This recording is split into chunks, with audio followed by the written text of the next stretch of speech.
so great. I'm sure you've been watching ESPN all day and you've seen the Pelicans' CJ McCollum joining us with his insights on the finals. And listen, CJ, you know what you're talking about, man, because you have faced the Warriors 13 times in the playoffs. What is it about Golden State and those signature third quarters that really separates them from other teams?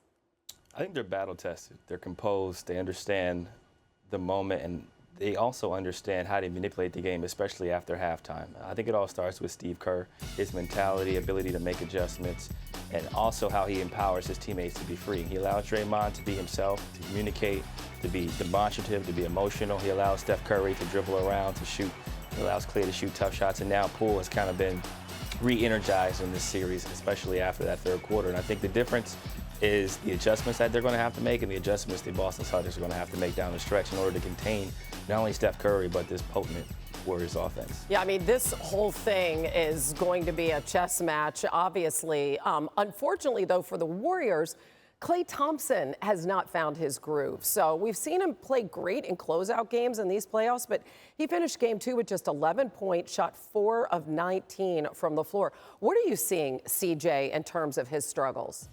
I think he's been a little rushed, a little unsure at times of whether or not to go all the way to the basket or to use a mid-range shot. But all in all, I think this stems from missing over 1,000, or basically 1,000 days of the last 2 seasons with injuries, tough injuries that he's had to battle back from. And he's continued to find his rhythm on and off throughout the series. But I think understanding the magnitude of the playoffs, understanding the type of defense he's facing, it'll be important for the Warriors to play through the split post, get Draymond some touches, allow him to set screens, back screens, things of that nature, because Boston is best when you have to play one-on-one on offense. And I think they forced him inside the three-point line a lot. But I look for Klay to find his rhythm. He's too skilled, too talented of a player. He's been through the worst of the worst and the best of the best. And it's only a matter of time before we're seeing Game 6 Klay, which will be coming sooner than later. Yeah, he added Game 5 Klay this year, too. So definitely, if he's hitting, it's going to be an uphill climb for the Celtics. And I just want to ask you about Boston for a second. They could not capitalize on the dominance of that fourth quarter in Game 1. And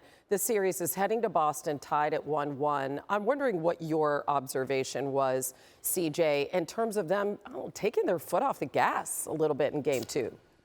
Yeah, I mean, you credit the Warriors. The Warriors went on a run. Poole hits that shot at the end of the third quarter, and it was almost as if Boston understood.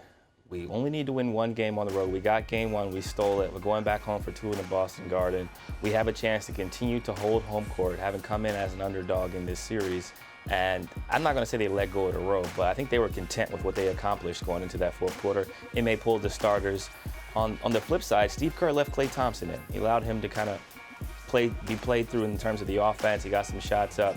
He was able to be a little bit more aggressive, and I think they understand the importance of his role. But I will say this, if Klay Thompson doesn't play better, the Warriors probably won't win this series. The worse he plays, the better Jordan Poole needs to be for them to win. But I look for Boston to step up at home and really take advantage of getting Game 1 on the road. You got to figure that crowd is going to be after Draymond too, right? I mean, you could just predict it, and you got to figure he's going to love that as well. As we have loved chatting hoops with you today all day, CJ. Thanks. Thanks for watching ESPN on YouTube. For live streaming sports and premium content, subscribe to ESPN+.